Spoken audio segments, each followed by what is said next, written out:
नमस्कार.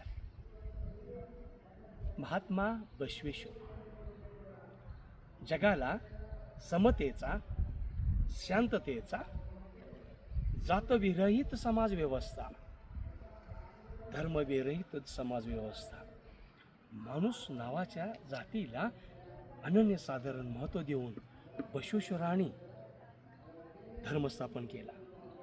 त्या समतेच्या धर्माला मी वंदन करतो.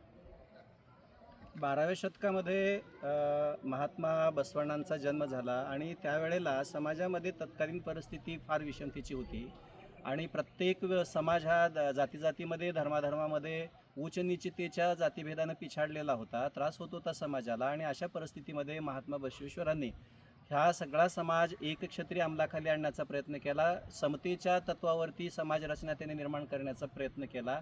अशा या महात्मा बसवण्णांना आम्ही सादर प्रणाम करतो. खऱ्या अर्थाने बसवेश्वरांनी समाजातली चातुर्वर्णीय व्यवस्था त्याच्यावरती अभ्यास केला आणि हा कलंक आहे असं गृहीत धरून ही चातुर्वर्णीय व्यवस्था नेस्तनाबूत करण्याचा प्रयत्न केला.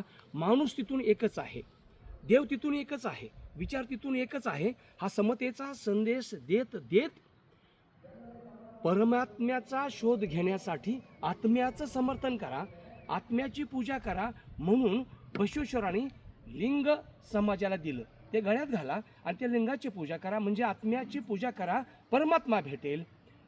दुसऱ्यांच्यावरती प्रेम करा, दया करा, माया करा, ममत्व दाखवा, म्हणजे तुम्हाला ईश्वर मिळेल. हा विचार संत तुकाराम महाराज असतील, ज्ञानेश्वर महाराज असतील, महात्मा बसवेश्वर असतील, संत तुकाराम महाराज असतील, अनेक साधू संतांनी ते महात्मा ज्योतिबा फुलेंच्यापर्यंत हाच विचार, समतेचा विचार समाजामध्ये पेरला. सर, ईश्वर भेटेल हा जो विषय तुम्ही मांडला त्याच्यामध्ये आणखीन एक मला थोडंसं ॲडिशनलमध्ये मिसळावं असं वाटतं की महात्मा बसवण्णांचं जे तत्व होतं कायक वे कैलास, बऱ्याच लोकांना कायक वे कैलासचा अर्थ माहीत नाही.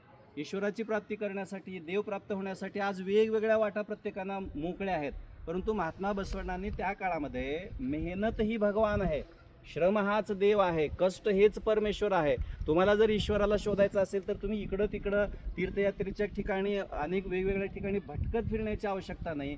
तुम्ही ज्या ठिकाणी आहात आणि ज्या कामासाठी तुमची नेमणूक केलेली आहे त्या कामामध्ये प्रामाणिकपणा होता, जीव होता, काम करा, नक्कीच तुम्हाला त्या ठिकाणी ईश्वराची प्राप्ती होईल, असे सांगणारे संत होते महात्मा बसवेश्वर. येस मित्रांनो, आमच्या विवेकाला जे जे भावलं ते आपल्या समोर समर्पित करतो. महात्मा बसवेश्वर महाराज की जय.